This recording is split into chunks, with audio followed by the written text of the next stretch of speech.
Boa tarde, bem-vindos.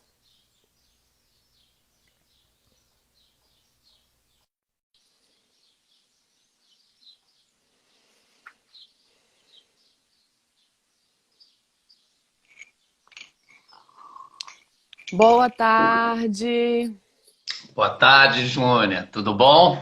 tudo bom? Bem-vindo, Paulo, bem-vindo a todos para o bate-papo ambiental do Instituto Cresce. A gente tem feito toda quarta-feira, desde o início da pandemia, e já conversamos com tanto de gente. E hoje a gente tem a honra de receber o Paulo, nosso vizinho. Já colaborou com o Instituto Cresce em muitas oportunidades e é uma honra receber você aqui hoje, Paulo. Bem-vindo e eu te passo a palavra para você se apresentar. Obrigado, Júnia. Prazer é meu contribuir com essa instituição. Antes de me apresentar, queria dizer que, assim, admiro muito, achei legal o convite, admiro muito o Instituto Cresce. Eu acho que esse tipo de atividade que o Cresce faz, né? Esse tipo de instituição, ele é muito importante para os territórios. E a gente saber que a gente está num território, né? Eu sou vizinho aqui do Instituto Cresce, a gente saber que a gente está num território tão importante, né? Em termos de água para a região metropolitana de Belo Horizonte, e saber que tem o Instituto Cresce, assim como existem outras instituições, organizações, mas o trabalho do Cresce é muito importante para esse trabalho com as crianças, com os jovens, com a agricultura agroecológica, com as ilhas verdes, né? Muitas vezes fazendo um papel que o Estado não faz e a gente tem que acabar fazendo, né? Mas muito legal estar aqui. Bom, Obrigada, você falou para Paulo. nada. Você falou para me apresentar. Bom, eu sou Paulo Neto. Dependendo do lugar, eu sou chamado de um jeito. Esse negócio de ter nome composto, né? Eu sou Paulo Sérgio. Então, na minha família me chamam de Sérgio. Ah, mentira. Na, é, no meio dos amigos, assim como você, me chamam de Paulo. No Aham. meio do campo agroecológico, me chamam de Paulão. Ah, É. Mas eu sou engenheiro florestal de formação. Trabalhei, já tenho essa formação já há mais de 30 anos. Trabalhei, um dos meus primeiros trabalhos foi no Centro de Tecnologias Alternativas, o CTA, na zona da Mata de Minas Gerais, que foi um lugar onde eu aprendi demais, né? Uma organização da sociedade civil que trabalha com agricultores familiares na zona da mata. E assim, além de poder colaborar com os agricultores daquela região, eu também aprendi muito com eles, porque eu acredito que o conhecimento ele nasce da troca, né? A gente sim. que é técnico, que tem um saber de dentro da academia, né? Eu acho que é muito importante a gente ter esse contato com o saber popular, porque é aí que nasce um novo conhecimento, né? É. Então, trabalhei 9 anos no CTA, uma escola realmente. Sou associado do CTA. E antes de trabalhar no CTA, eu fui agricultor. Tive uma propriedade junto com um amigo. Fui feirante, vendi na feira também, Que legal. produtos Você se formou agroecológicos. na Universidade Federal de Viçosa, né? UFV, isso, Aham. Viçosa. Aqui na Zona da Mata, né? Sim. E lá no CTA eu fazia trabalho com os agricultores, principalmente com agricultores envolvidos com café, porque é uma região, né, majoritariamente de café, e a gente fazia um trabalho junto com os agricultores, buscando fazer a transição do café convencional para o café agroecológico. E o meu trabalho no CTA foi muito de implementar junto com os agricultores os sistemas agroflorestais, que hoje tem vários nomes, sistemas agroflorestais, agrofloresta, né, que é esse consórcio de culturas anuais e culturas perenes, árvores. E na época nem Uhum. chamava assim, a gente chamava de agrosilvicultura, que é uma denominação que vinha do pessoal do CAT lá da Costa Rica, do pessoal do ICRAF lá do Quênia, porque tinha muita pouca coisa no Brasil nessa área, né? Sei. Inclusive a gente começou a trabalhar em parceria, inclusive com o Ernest Gold, que tem uma fazenda em Piraí do Norte, que é um dos precursores da agrofloresta e da agricultura sintrópica no Brasil. E o Ernest foi um grande parceiro também. Uhum. Bom, deixa eu ver o que mais. Trabalhei também com unidades de conservação, né? Uhum. Ajudei, estando no CTA, eu era responsável por coordenar um programa que era a criação e implementação do Parque Estadual da Serra do Brigadeiro, que é perto de Araponga aqui. Sim. Então essa é a minha trajetória. Há 20 anos eu sou consultor autônomo, consultor independente. Aliás, eu nem gosto mais muito de usar esse termo consultor, eu sou muito mais um colaborador autônomo. Ah, Então, trabalho com comunidades tradicionais, agricultores familiares, quilombolas, comunidades indígenas. Geralmente, trabalho com organizações que atuam com essas pessoas, né? Com uhum. projetos, com programas. Então, às vezes, eu avalio os projetos que esses agricultores e agricultoras estão envolvidos.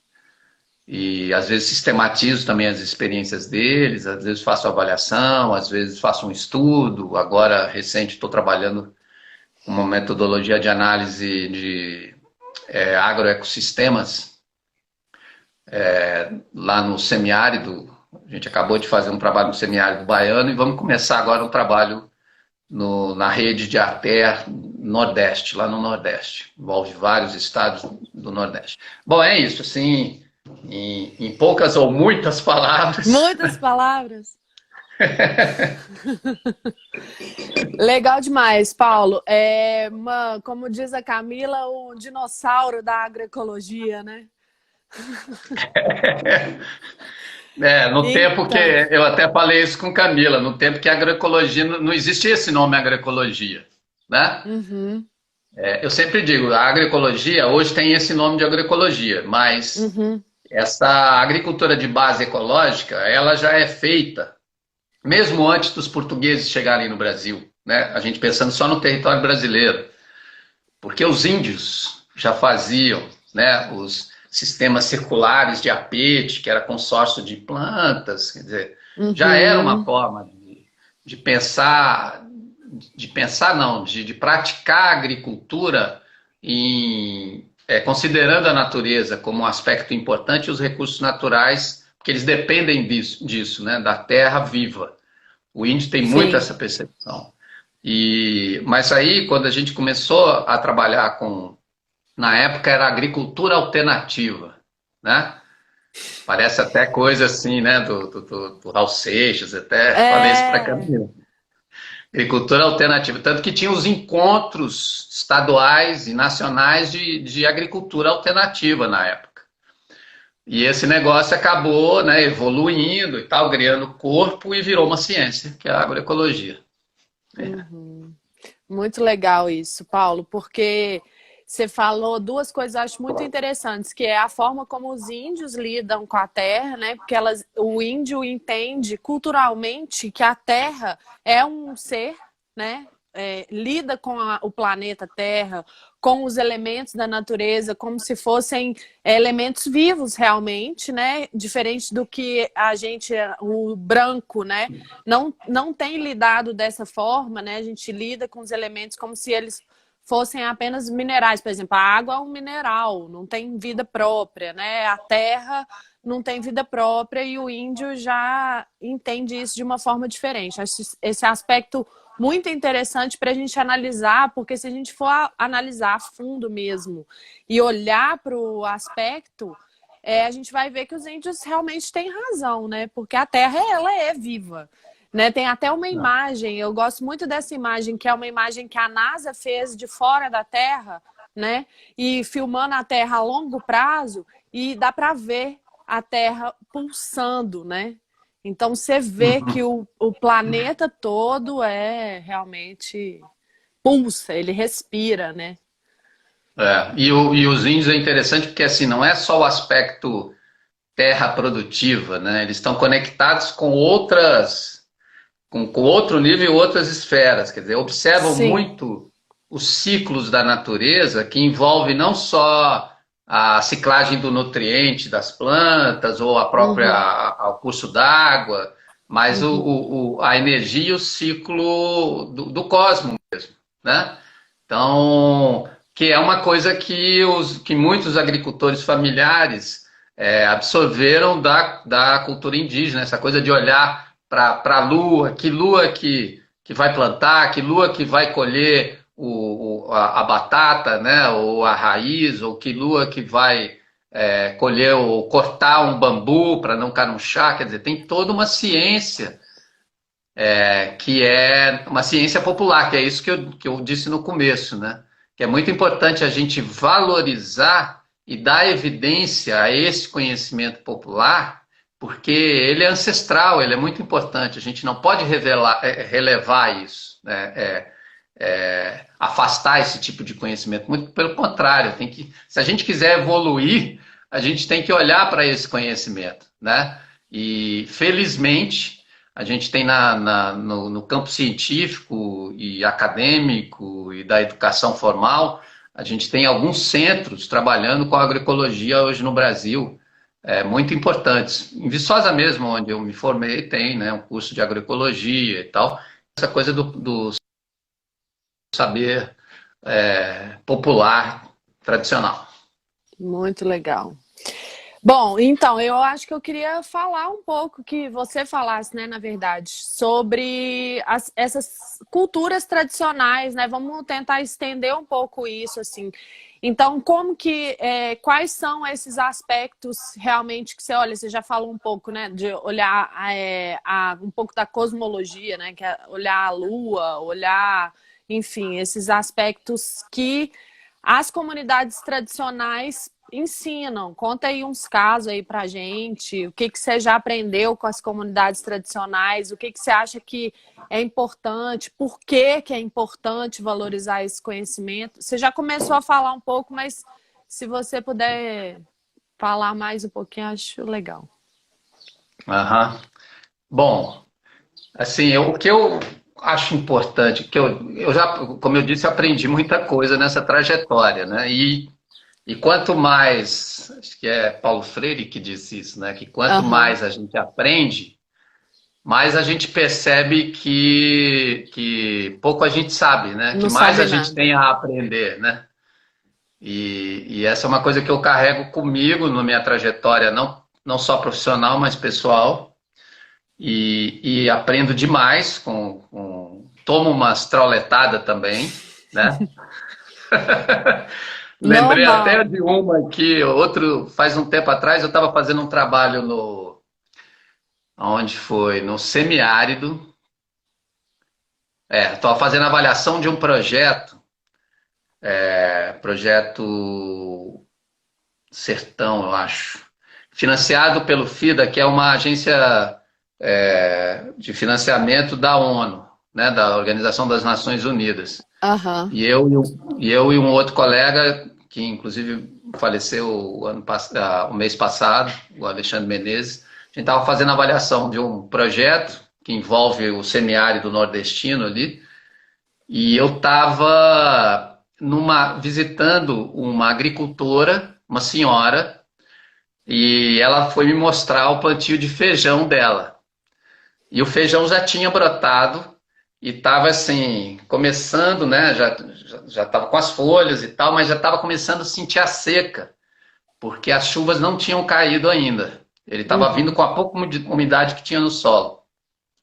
E a gente conversando, em determinado momento, eu olhei assim para o horizonte e vi uma nuvem, e uma nuvem escura, né? Aí aí eu comentei com ela, falei assim, nossa, olha lá o tempo ruim. Olha o tempo ruim. Aí ela olhou para mim e falou assim, tempo ruim? Tempo bom, né? Tempo bom, tempo ótimo. Tomara que Quer dizer, chegue logo, né?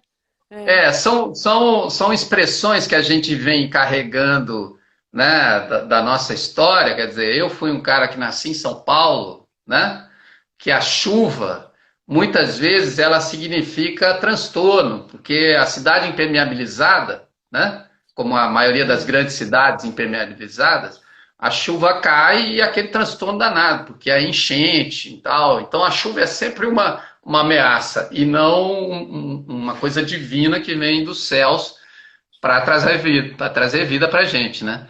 E aí eu falei que tempo ruim, ela falou que tempo ruim que nada, quer dizer, a perspectiva dela, que mora no semiárido, né? Que a água é importantíssima para ela, né? Aquilo é uma coisa divina, né? Que está vindo a chuva. Então, assim, eu estou contando esse caso só para mostrar assim, que são essas diferentes percepções que às vezes, né, a gente tem e a gente vai aprendendo com isso. Agora, você perguntou assim, os aprendizados e coisas que eu vejo por aí, e porque eu falei, já comecei a falar da agroecologia. Isso.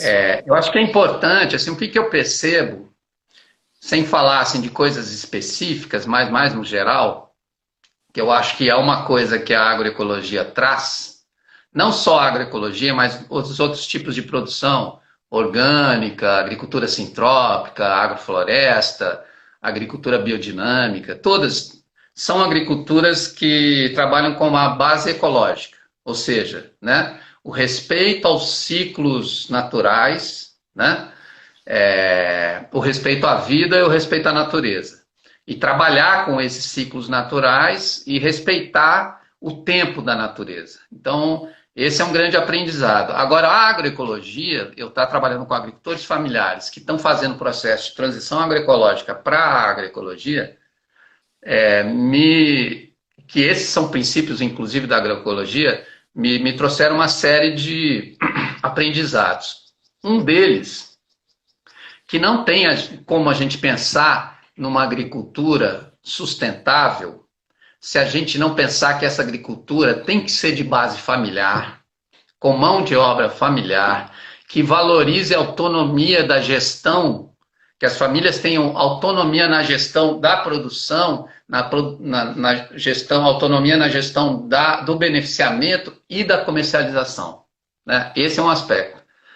O outro, que é fundamental na agroecologia, e eu vejo isso em todas as visitas que eu faço a agricultores e agricultoras, que apesar do comércio ser importantíssimo para qualquer atividade, né, quem produz quer vender, né? Claro. Tem que vender para gerar renda. Mas a agroecologia, ela parte de uma premissa importantíssima.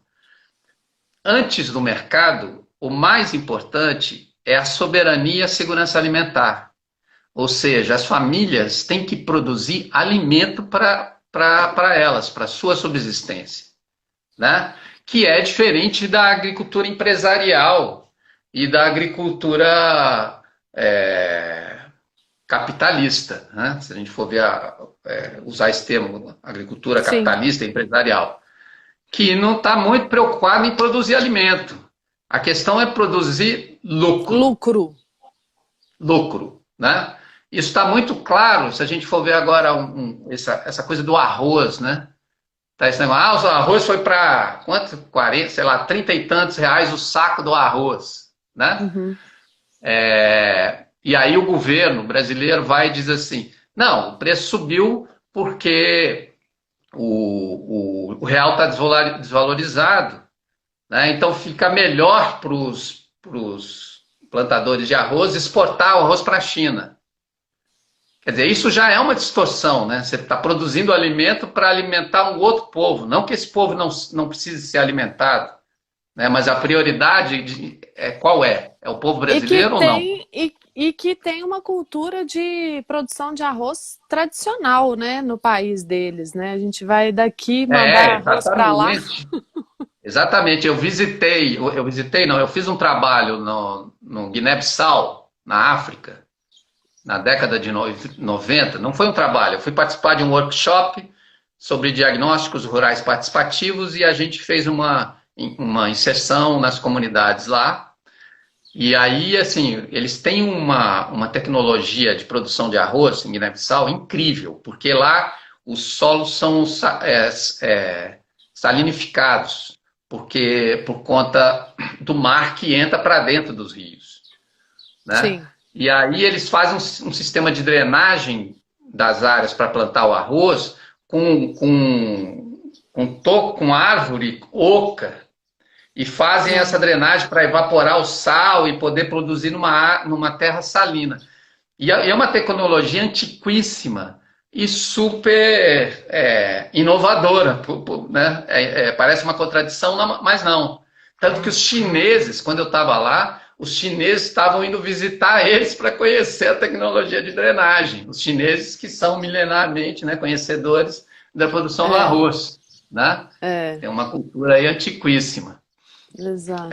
Mas o que eu estava falando mesmo? Da agroecologia e dos conhecimentos, né? Não era isso, né? Das culturas tradicionais. Mas aí eu acho que a gente pode emendar nessa história, porque assim, a gente está falando muito agroecologia, mas eu queria que você explicasse assim, que tem muita gente que não sabe, né? Nós vamos deixar essa conversa gravada, o que é a agroecologia, né? Quando a gente fala, porque às vezes você falou aí sintropia, permacultura, são vários, né? Assim, mas qual que é a aqui, assim, mais recomendável? O que você tem visto de melhor desenvolvido no Brasil? O que é? Por que escolher uma e não outra? Quais são as diferenças, assim, de um modo geral, para o leigo entender? Tá. Então vamos lá. Importante a gente dividir o seguinte. Primeiro, existe a agroecologia. A agroecologia é uma ciência nova, né? Que estuda essas relações do homem produzindo em equilíbrio com a natureza e todo esse enfoque sistêmico, né, de animal, vegetação, água, solo, né, tudo isso integrado. Então, a agroecologia é uma ciência. A produção agroecológica, ela alimenta essa ciência, né? Que por outra vez, que também se alimenta da produção agroecológica e vice-versa. É uma coisa de mão dupla, né? A ciência nasce a partir da prática, né? Sim. Então, a produção agroecológica, ela, como eu disse no começo, ela é uma produção de base ecológica, como o próprio nome diz, né? Agroecologia. Assim como é a produção orgânica, assim como é a agrofloresta, assim como é a agricultura sintrópica que o Ernest trouxe para o Brasil e tal, e tá aí, né, espalhando para o mundo. Tudo isso é agroecologia? Não, tudo isso é agricultura de base ecológica. Qual a diferença da produção agroecológica, por exemplo, para a produção orgânica? Né? A produção orgânica, você pode produzir morango orgânico, certificado, sem agrotóxico, orgânico, né? Entregar no mercado como morango orgânico, mas esse morango ser produzido por um fazendeiro em monocultivo, né? O que na produção agroecológica não acontece. Não é consciente. Porque um dos princípios da produção agroecológica é a diversidade de produção. Okay. É a economia de base familiar. É a segurança nutricional e alimentar. Né? Então tem essa diferença. Por exemplo, um fazendeiro de morango orgânico, ele pode comprar o esterco, desde que não esteja contaminado, né, em algum lugar para produzir se ele não tem o gado, para produzir o orgânico, produzir o morango orgânico. Na agroecologia, um dos princípios, um dos pressupostos, como eu disse, né, logo no começo, é que as famílias tenham autonomia na gestão da sua propriedade. Então, que ela tenha autonomia, inclusive, que ela consiga criar os seus próprios insumos, né? Então é que ela tenha lá o seu gadinho, e a horta, e a galinha, e que esses insumos circulem dentro da propriedade. Entendeu? Então, essa é uma diferença. Quer dizer, a agroecologia é uma ciência, a produção agroecológica ela trabalha com a diversidade de produção, né? Diversificação da produção, autonomia na gestão da produção, do beneficiamento e da comercialização, soberania e segurança alimentar, né? Fazer os seus próprios insumos, trabalhar com equipamentos adaptados à condição dos agricultores e uma agricultura de base familiar. Então, essa é a diferença para outros tipos de agricultura que são muito importantes também, Sim. né? E que se colocam muitas vezes dentro desse mesmo balaio da agroecologia, que eu acho muito legal. Por exemplo, a agrofloresta é um tipo de prática agroecológica, entendeu? Uhum, uhum. Sim, muito bom e muito esclarecedor. A Paula aqui, ó, Paula Magalhães também achou super esclarecedor, porque a A gente Paula vê, tá aí. tá, a gente vê muitos, né, falar é orgânico, é agroecológico, e às vezes as pessoas realmente não têm claramente qual que é a diferença entre um sistema e outro. Quando eu vou comprar alguma coisa, o que eu devo priorizar, né? Então, eu Uhum. acredito que o sistema agroecológico de produção seja o mais indicado para ter o melhor, vamos dizer assim, se você quer estar ecologicamente mais alinhado com a natureza, eu acho que atualmente, o sistema agroecológico de produção é o mais alinhado, né?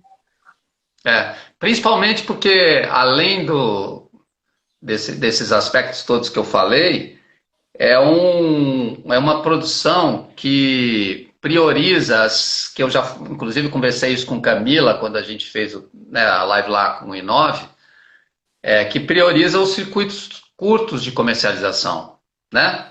Então, a ideia da agroecologia não é produzir para exportar para a China, ou para os Estados Unidos, ou para a Europa.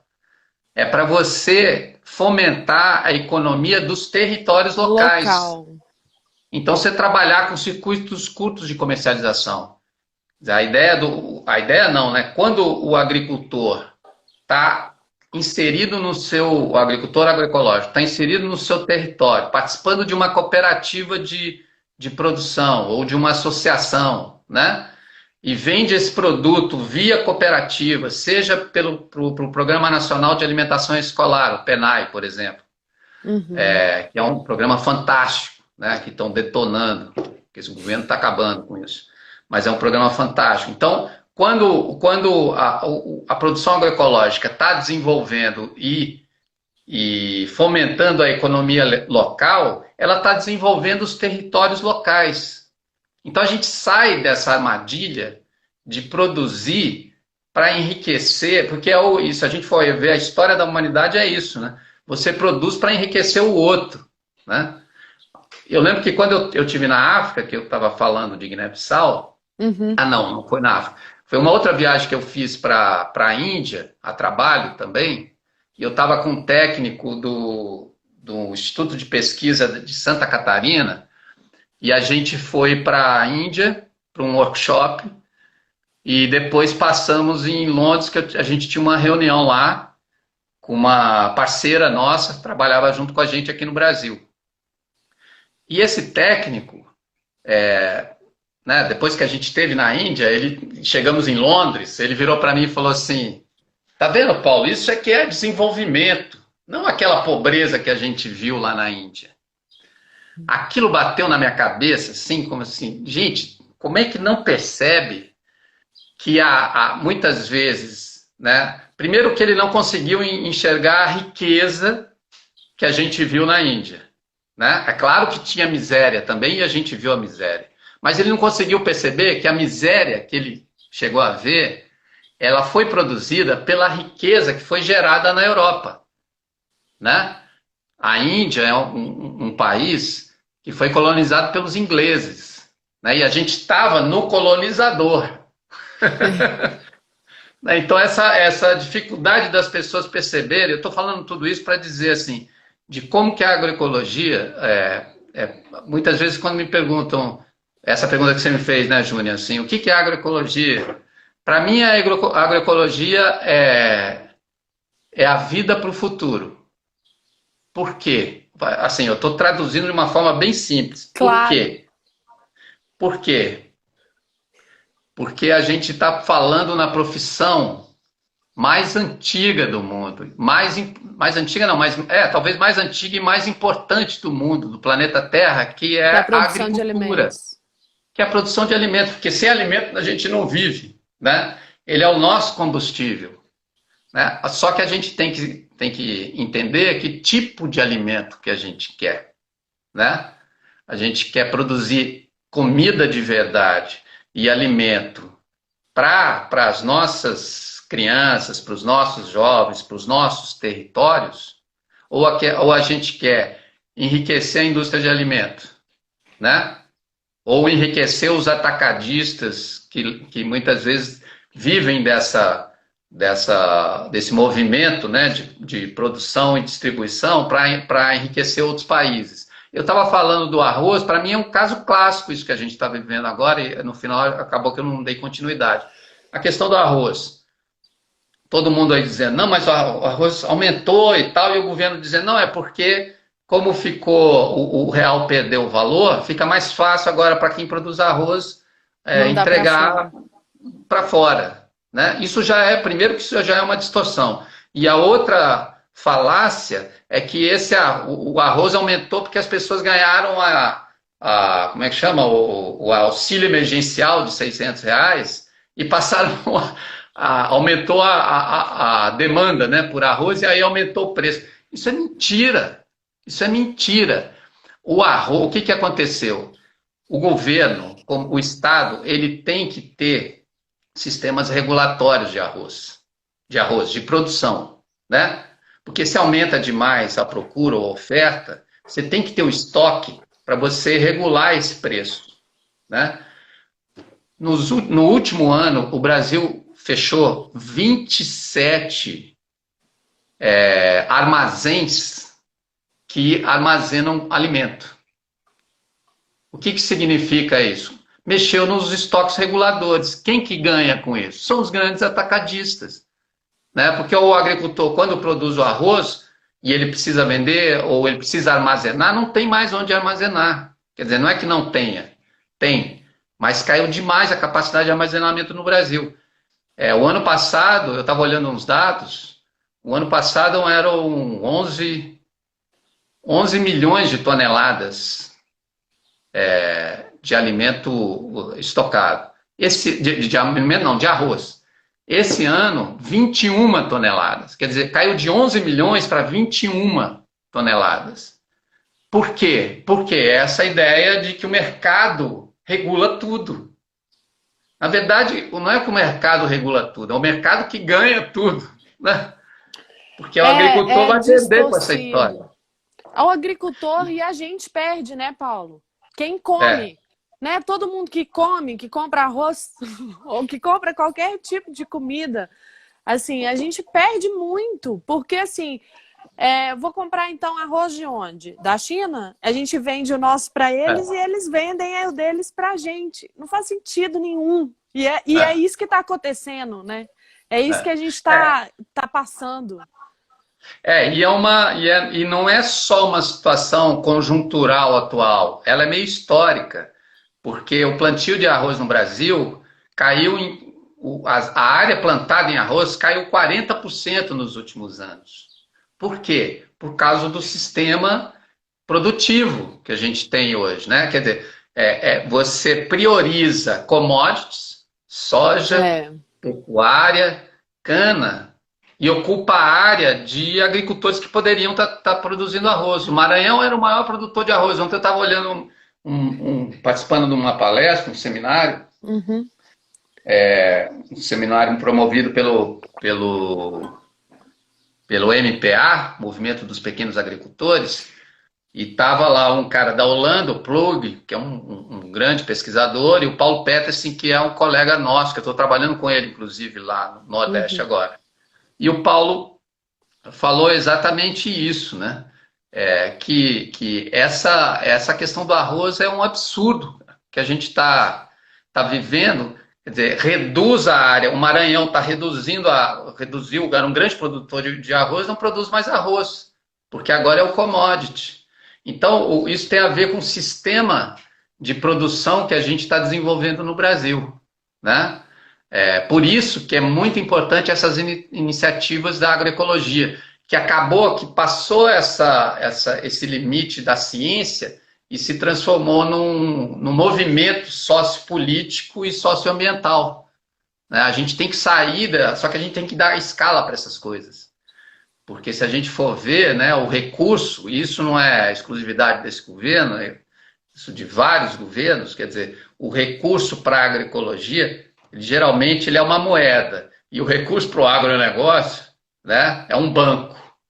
É muito desigual, né? A gente sabe que nos últimos anos, principalmente 2000, o Programa Nacional de Agroecologia e Produção Orgânica, o PNAP, né, ele foi criado em 2012.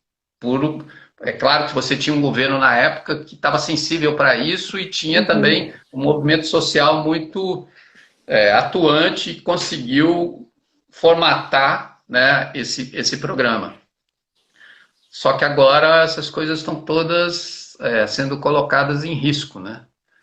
Porque aquilo que eu falei do PNAE, o Programa Nacional de Alimentação Escolar, né, que produz, em que os agricultores são estimulados a produzir alimento de verdade, saudável para as crianças, para as creches, para os hospitais, né? Isso está sendo tudo colocado morro abaixo, né? E aí volta aquela história de uma centralização de alimento pela Conab para alimento ultraprocessado para dar para a criança. Então é uma distorção muito grande. Agora, eu fico otimista também. Eu estou falando aqui de problemas, mas se eu não fosse otimista, eu não estava trabalhando com agroecologia, né? E se eu não trabalhasse com agroecologia, eu não seria otimista.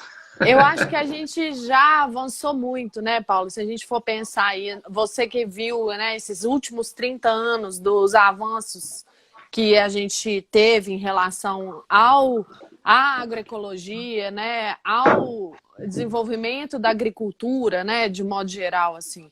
Eu acho que a gente teve avanços, né? A gente precisa reconhecer que muita coisa a gente já evoluiu, muitas coisas estão se transformando, as pessoas estão sensibilizadas para isso, né?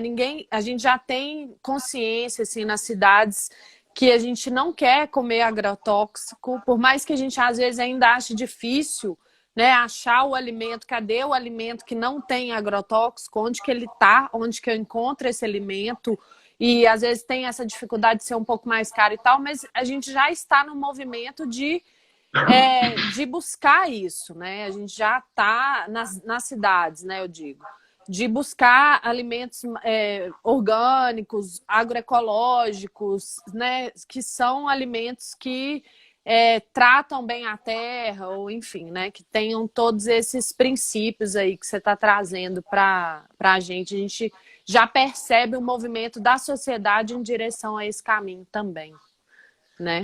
Mas por outro lado, sim, tem avanço, aumentou. Outro dia eu vi uma palestra até de um amigo nosso, Laércio, que trabalha no Centro Ecológico lá no Rio Grande do Sul. Ele tem um vídeo que está no YouTube, eu acho, muito interessante. Ele faz um apanhado muito legal da projeção da produção orgânica agroecológica no Brasil e no mundo, como que isso evoluiu, né, e como que o consumidor já está mais sensibilizado. Agora, se a gente for ver a fundo, quer dizer, ainda, por isso que eu falei a questão da escala. A gente tem que ganhar escala na agroecologia, porque ainda é um público muito pequeno. Quando a gente fala assim, quando você diz, né, porque a gente está procurando, mas é uma parcela pequena ainda da população que se conscientizou e que procura um alimento de verdade, né, que eu chamo comida de verdade. Porque se a gente for ver a grande massa da população brasileira, até por questão do custo e tal, ainda está no ultraprocessado, né? E esse é um problema de ordem, inclusive, comportamental, porque esses alimentos ultraprocessados, eles são viciantes, né? Eles são excessivamente cheios de sal, de açúcar, de glutamato, né? E isso vai viciando, quer dizer, vai moldando o paladar da população. Então, além o suco de saquinho, né? O suco de caixinha, o suco de pó, que é baratinho, refrigerante. Às vezes não é o refrigerante Pepsi-Cola, Coca-Cola, é o refrigerante lá que é produzido no interior, então aquele mais baratão, né? Cheio de açúcar. Então isso Sim. vai moldando um paladar e a gente tem que sair dessa.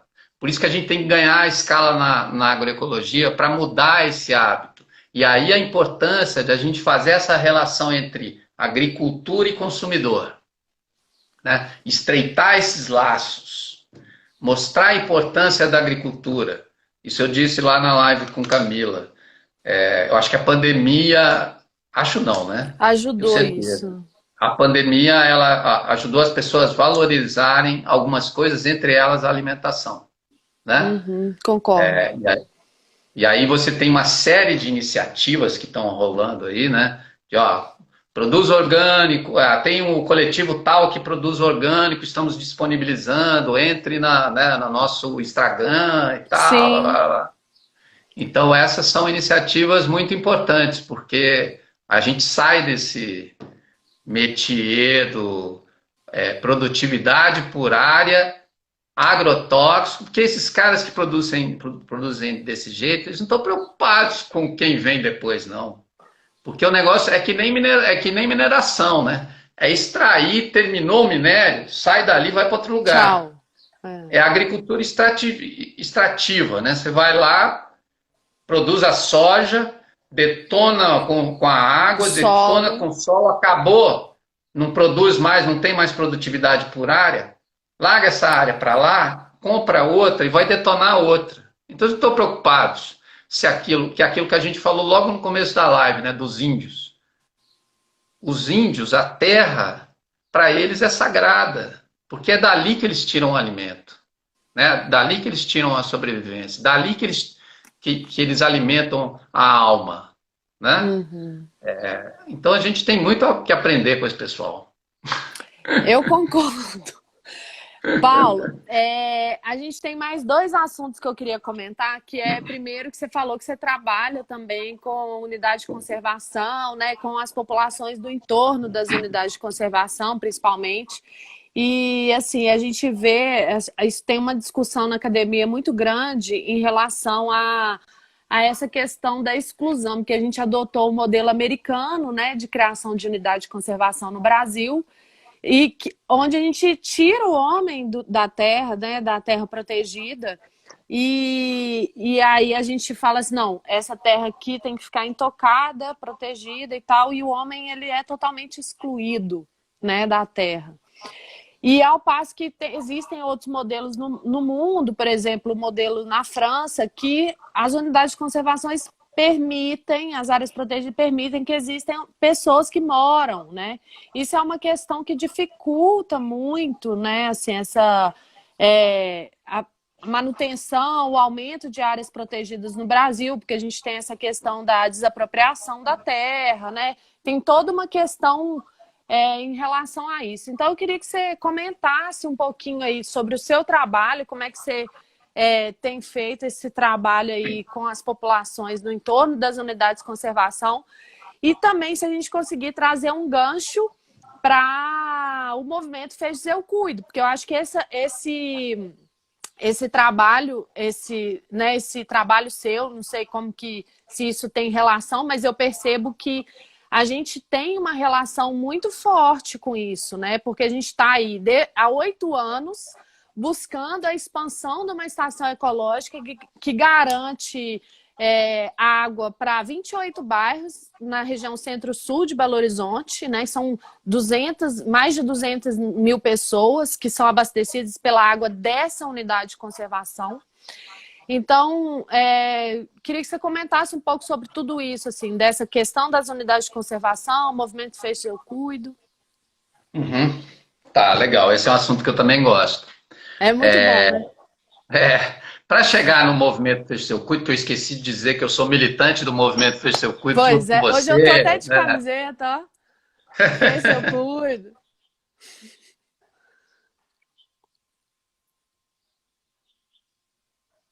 Travou. Paulo? Pessoal, vocês estão me ouvindo? Eu não estou ouvindo. Agora? Oi, tô te ouvindo. De desligar o negócio aqui do telefone, me ligaram aqui. Ah, tudo bem. Peraí que eu acho que ficou mais baixo agora o teu áudio. É o seguinte, bom, para Sim. chegar na questão de fechos, você está me ouvindo bem agora? Tô te ouvindo, tranquilo, tá ótimo. Tá, para chegar na questão de fechos, eu vou dar uma voltinha rápida, nós temos mais 10 12 minutos, né? minutos, mais ou menos. 12 minutos. Tá. Nossa, ficou baixo aqui. Bom, eu comecei a trabalhar com essa questão de unidade de conservação. Logo antes de eu me formar, eu fiz parte da equipe de elaboração na época nem chamava plano de manejo, é plano diretor do Parque do Rio Doce. Sim. O método de um holandês, Ian McCarg, era uma inovação na época, mas hoje é jurássico, né? E depois, ao trabalhar no CTA, a gente começou a se envolver na criação do Parque Estadual da Serra do Brigadeiro, que a princípio ia ser criado como isso que você falou, esse modelo que a gente herdou dos americanos, Yellowstone, né? Isso. Espera aí que estão ligando aqui de novo. Yellowstone e tal. O Estado tinha uma ideia de criar o parque a partir da cota de 1.000 metros, numa área muito declivosa e tal. Daqui para cima é parque, daqui para baixo é parque. Não interessa se a floresta está embaixo, se as pessoas estão em cima, né? E como a gente trabalhava na região, nós resolvemos nos envolver, inclusive, por uma demanda dos agricultores. Assim, ó, vou perder minha terra com parque e tal, e a gente começou a trabalhar. Bom, resumindo a história, o parque foi criado com o envolvimento da população, o tamanho dele diminuiu, mas áreas de floresta que ficariam fora do parque foram incorporadas ao parque, porque estariam abaixo da cota de 1.000 metros, né? E áreas de agricultores que estariam dentro do parque, depois o Estado não tem dinheiro para desapropriar, eu vou ter que ficar... que o Estado não tem dinheiro para desapropriar, né? Ia criar aquela confusão, que o pessoal fica contra o parque, mete fogo no parque, aquela história toda que a gente dureza. Bom, aí a gente conseguiu criar o parque com o envolvimento da população, e isso fez com que essa experiência ela ajudasse na construção do Sistema Nacional de Unidades de Conservação. Eu lembro que eu participei junto com agricultores daqui da Zona da Mata, né? Participei de vários debates em São Paulo, Rio de Janeiro, Brasília, sobre a criação do SNUC.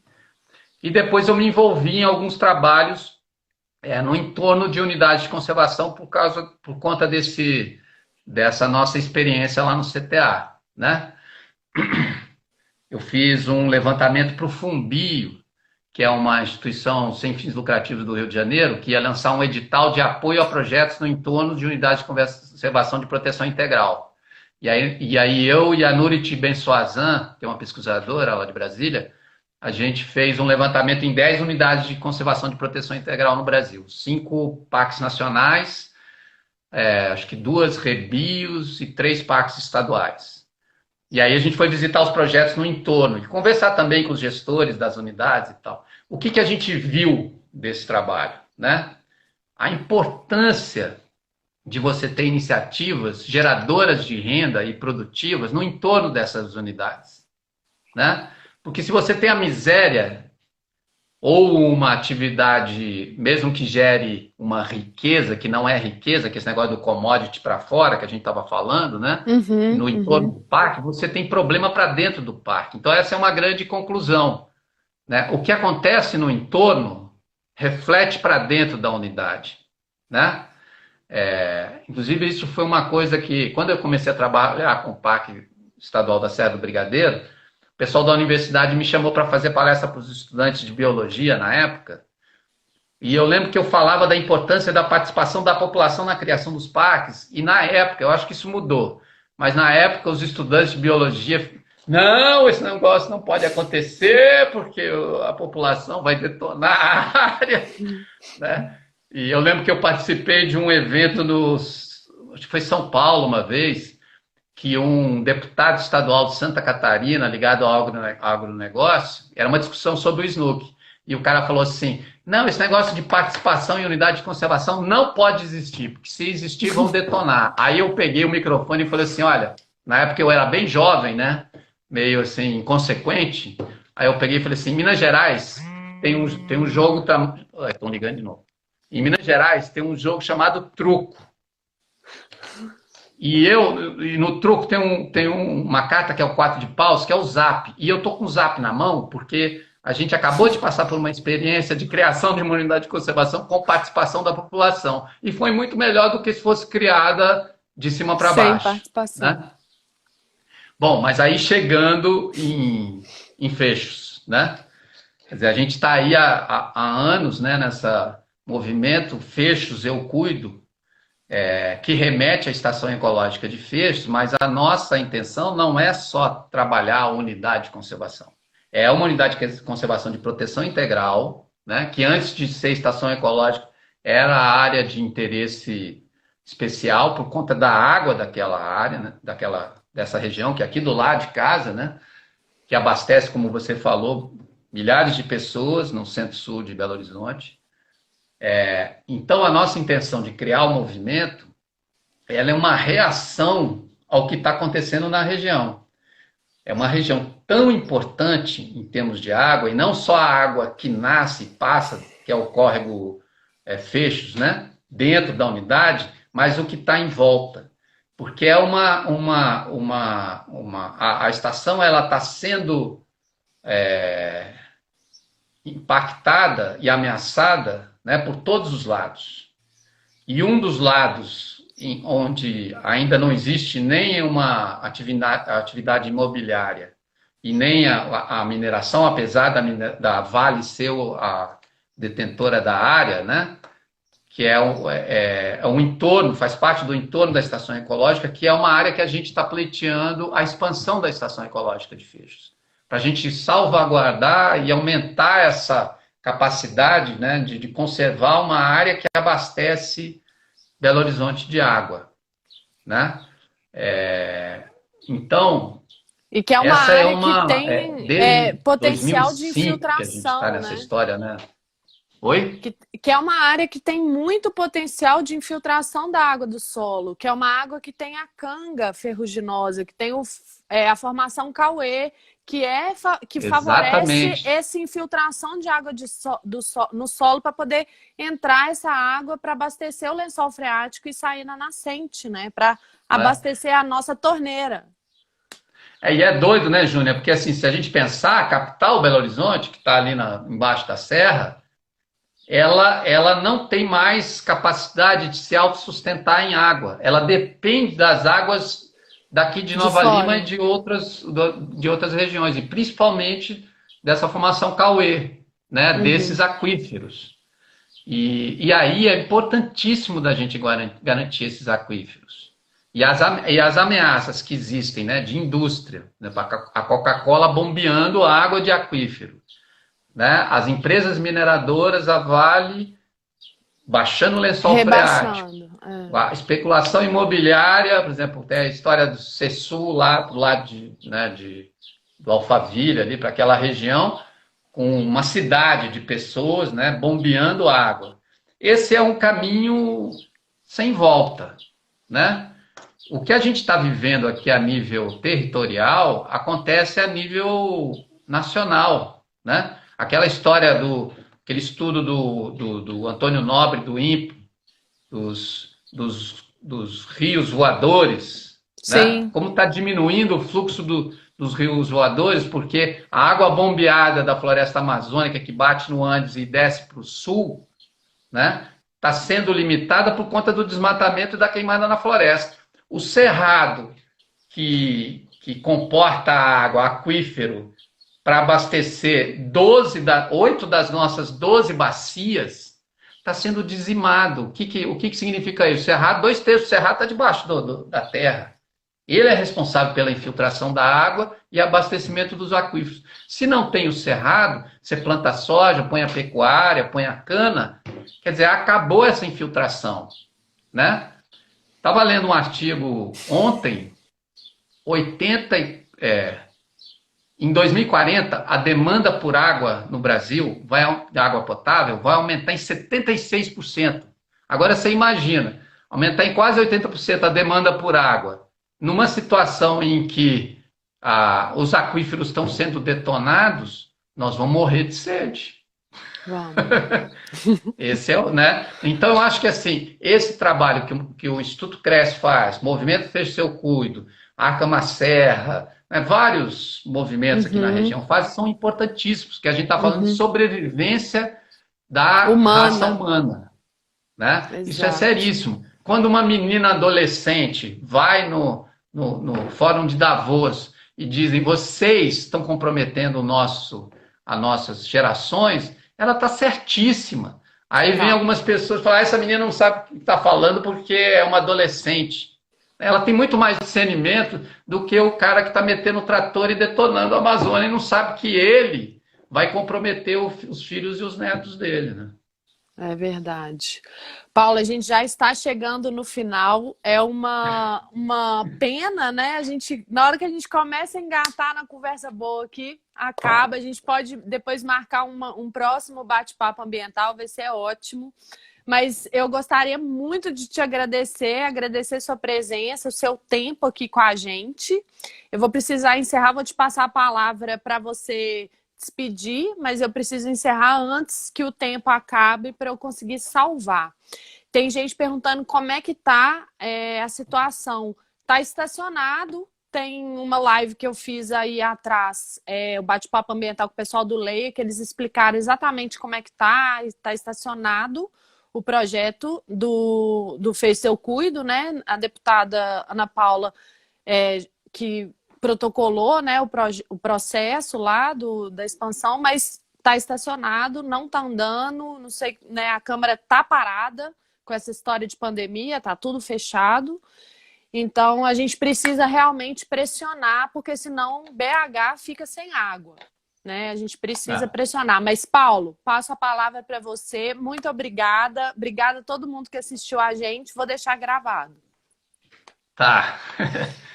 Bom, eu queria agradecer, né, a você, Júnior, Instituto Cresce, pelo convite. Foi muito legal essa conversa. Estou à disposição para outras.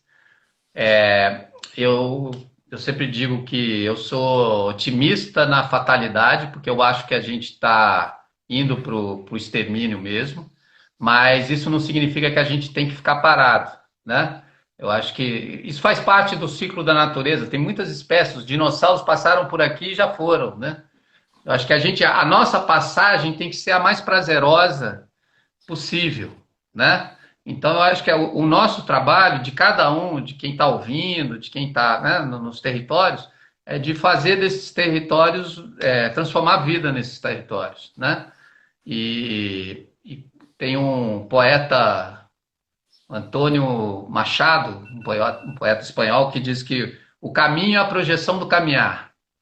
Eu achei que essa frase era do Gilberto Gil, porque eu ouvi ele falar, mas não, na verdade é desse Antônio Machado. E é isso, né? A gente vai trilhando o caminho à medida que a gente vai caminhando. E a gente tem que procurar fazer um desvio nesse caminho que a humanidade está tomando, porque senão a gente vai abreviar em muito o nosso tempo, que é finito, né? Não tenho dúvida disso. Só que eu acho que a gente pode prolongar um pouco mais. E vai depender muito da educação que a gente der para os nossos filhos, né? Do tipo de agricultura. É isso que eu estou falando. Por isso que é muito importante a gente trabalhar em rede, desenvolvendo os territórios, né? Eu sou muito otimista nesse sentido, por isso que eu digo que eu sou otimista na fatalidade. Mas agradeço aí, Nove. Beleza. Brigadão. Estamos juntos. Valeu, Paulo. Muito obrigada. Tchau, gente. Falou, fiquem com saúde. Se cuidem. Isso aí.